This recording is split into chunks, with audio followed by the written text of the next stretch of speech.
Hello everyone, my name's Josh O'Donnell. I'm the Rehabilitation Supervisor here at Summersby on the Central Coast.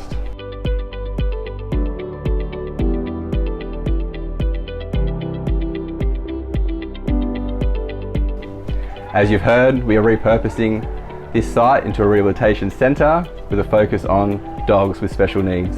Some of the animals that come into our care here in RSPCA New South Wales have certain behaviours that might need some special attention. They might be fearful, they might have high arousal, they might need some basic training, or they might be reactive. These animals need to learn a new set of skills to be able to deal and handle new situations that they're thrown in, such as being adopted into a new family. So this month's fun fact is that Australian magpies can mimic over 35 different native and introduced bird species. They've even been known to mimic other animals such as horses and dogs. There's even been recorded in New South Wales that a magpie has mimicked a fire truck.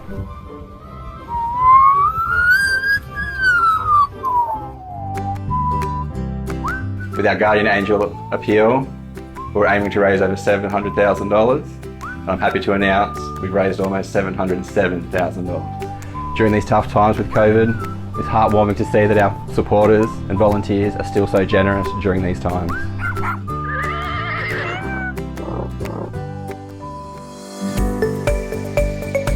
We have some great new volunteer opportunities across the state with a main focus on creative opportunities such as photography, videography and creative writing. We would really love more drivers, volunteers that can transport animals to pet barn, to other shelters, collect donations and just generally help us with transportation. We have a great story from our Eurobodalla branch. This is Honey's story.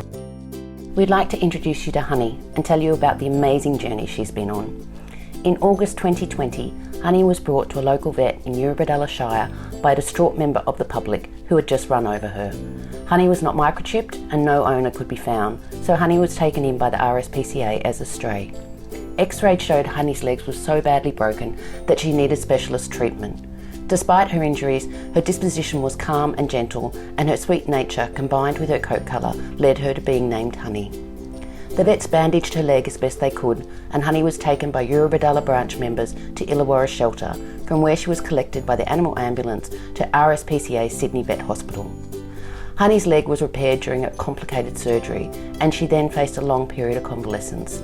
This shy girl was very unhappy in the busy, noisy shelter environment, so she came back to the Eurobodalla to be cared for in a quiet home. A call out on Facebook by the local branch for people willing to look after Honey while she regained her use of her leg was answered by Jeff and Eileen, who took Honey in and provided her with the perfect, calm, loving environment she needed. Their patience and care meant that Honey's confidence grew as her injuries healed. By November, Eileen and Jeff couldn't imagine parting with the little dog who had come so suddenly into their lives, so Honey is now a permanent part of their family. So many people helped Honey on her journey, from badly injured stray to loved family member, starting with the lady who first brought her to the vet surgery. There are also lots of points in Honey's story where less persistent, less dedicated individuals might have given up on her, but no one did. And that's something of which all of us who give our time to the RSPCA, whether staff or volunteers, should be very proud.